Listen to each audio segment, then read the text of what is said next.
بسم اللہ الرحمن الرحیم، شروع کرتا ہوں میں اللہ کے نام سے جو رحمان اور رحیم ہے۔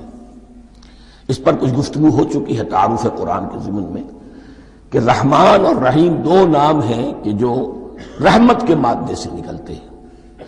رحمان میں اللہ تعالیٰ کی رحمت کا جوش، ہیجانی کیفیت، طوفانی کیفیت، اور رحیم میں اللہ تعالیٰ کی رحمت کا دوام اور تسلسل۔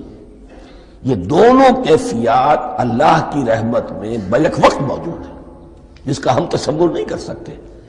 ہم سمندر کو دیکھتے ہیں، متلاطم سمندر ہے، اس میں ہیجان ہے، طوفان ہے۔ دریا کو دیکھتے ہیں کہ وہ سکون کے ساتھ چل رہا ہے، خاموشی سے چل رہا ہے، بہہ رہا ہے، بس تسلسل کے ساتھ بہہ رہا ہے۔